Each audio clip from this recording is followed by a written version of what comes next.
सुख को ढूंढते ढूंढते मनुष्य के चप्पल जूते ही नहीं समूची उम्र तक घिस जाती है, लेकिन सुख ऐसा छलिया है कि हाथ आते आते पारे की तरह फिसल जाता है। कहाँ त्रुटि होती है हमसे, अजी कहाँ कहाँ नहीं होती। आजीवन त्रुटियां करने वाला भी भोली सी सूरत बनाकर कहता है मैंने तो कभी कोई गलती की ही नहीं। ठीक वैसे ही जैसे सारा जीवन दूसरों को दुख देने वाले लोग भी मासूमियत से कहते फिरते हैं मैंने तो कभी किसी का बुरा किया ही नहीं।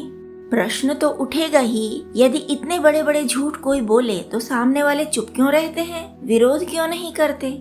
बंधु, विरोध न करने के अनेक कारण होते हैं। सबसे बड़ा कारण कि भीतर से अपना अपना मन कहता है छोड़ो इस टुच्चे के मुंह न लगो, या यह कि इस कमीने या कमीनी के मुंह लगना ठीक नहीं। बस चुप रह लेते हैं, थोड़ी देर बकने देते हैं इसे, अपना क्या जाता है। चुप रहने का दूसरा कारण यह भी पाया जाता है कि हर व्यक्ति व्यस्त है, अपने अपने काम की थकान है सब पर। ये जो बकबकिया या बड़बोले या झूठे लोग होते हैं ये अक्सर निठल्ले और निकम्मे होते हैं। इनकी ऊर्जा का कोई सदुपयोग होता नहीं, जबकि दूसरे लोग अपनी ऊर्जा खपा चुके होते हैं। तो यह लड़ाई ऐसी होगी कि एक पक्ष है ऊर्जा विहीन और दूसरा पक्ष है ऊर्जावान। तो लोग सोच लेते हैं कि छोड़ो, कौन इस झूठे या झूठी से लड़ने में ताकत लगाए अपनी। सभी तो जानते हैं कि इसकी बात में कोई दम ही नहीं है। सब लोग झगड़ालू नहीं होते, सब लोग बड़बोले नहीं होते और सब लोग फालतू भी नहीं होते। इसलिए हर समय सच के पक्ष में खड़े होने का दम भी नहीं भरते।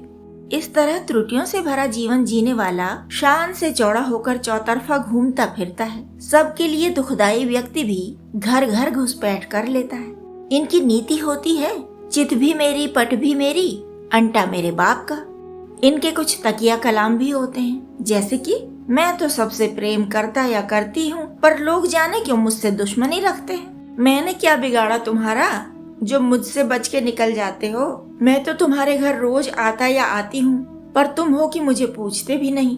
अब इतना तो आप जानते ही होंगे कि इनकी बात का उत्तर देना ऐसे ही है जैसे सांप के बिल में हाथ डालना। शुभ की बात तो सोचिए ही मत, कोई पूछ नहीं सकता।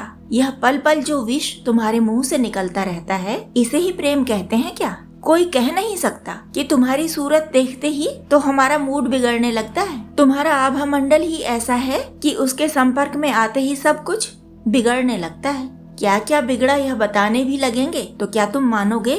और ये जो रोज रोज घर आने की बात कही ना भैया, क्या होता है तुम्हारे आने से जानते हो। घर की पूरी हवा ही अपवित्र हो जाती है, पूरी ऑक्सीजन ही मानो कार्बन डाइऑक्साइड में बदल जाती है। इस पर भी ऋणी मुझे ही समझते हो। तो बंधु, ऐसे स्वघोषित दुखी लोगों को, स्वघोषित भले लोगों को जीवन से किनारे करना सीखिए, वरना अवसाद आपको गले लगाने आ जाएगा। सबसे पहले तो ध्यान देना होगा, पहचानना होगा इन पैरासाइट्स को। पैरासाइट्स यानी परजीवी। ये लोग आपके घर में जीवन में घुसपैठ करके अपने दसियों स्वार्थ पूरे करते जाएंगे और साथ ही साथ ताने मार मार कर आपका मनोबल भी कमजोर करते जाएंगे। अपनत्व जता जता कर लूटते जाएंगे। और भगवान न करे कभी कोई कठिन समय आया, आपको सहायता की आवश्यकता हुई तो ये लापता हो जाएंगे। फिर ये प्रकट होंगे जब आप सामान्य स्थिति में आ चुके होंगे, तब ये फिर शुरू हो जाएंगे। मैं होता या होती तो यह कर देता, यह कर देती। आप उनके झूठ जान समझकर भी मन मसोस कर चुप रह जाएंगे। अगर चुप न भी रहे, पलटकर उत्तर मांग भी दिया तो क्या, वे बेशर्मी से हाथ झाड़ कर चले जाएंगे, दूसरे शिकार ढूंढेंगे, उन्हें नए सिरे से लूटेंगे। आप पड़े रहिए एक तरफ निचोड़े हुए नींबू की तरह। तो बंधु, कहने का सार यही है कि सबके अपने अपने प्रारब्ध हैं, अपने अपने हिस्से के सुख दुख हैं और अपने अपने कर्म हैं। कौन आपके हिस्से के सुख में सेंध लगा रहा है, यह आपको समय रहते ही समझ लेना चाहिए। कौन अपने कंधे के दुख आपके ऊपर लाद कर चैन की नींद सो रहा है, यह भी परखना चाहिए। बेहतर है कि धैर्य से समझें और ऐसे परजीवी लोगों को अपने से दूर करना सीखें। वे लोग जो दूसरों के जीवन में सुख ही सुख देखते हैं और अपने जीवन में दुख ही दुख देखते हैं, वे वास्तव में दूसरों के खून पर पलने वाली जोंक की तरह होते हैं। वे आपको न भौतिक प्रगति करने देंगे और न ही आध्यात्मिक उन्नति करने देंगे। मित्र धर्म होता है सचेत करना। तो बंधु, हम अपना अपना धर्म निभाते ही रहेंगे, लाते ही रहेंगे धर्म दर्शन अध्यात्म के मोती चुन चुन कर आपके लिए। आप भी बने रहिए हमारे साथ सदा ही, और सब्सक्राइब करके, लाइक करके, कमेंट करके जुड़े रहिए हमारे साथ। हमारे बीच यही तो स्नेह का सेतु है ना बंधु।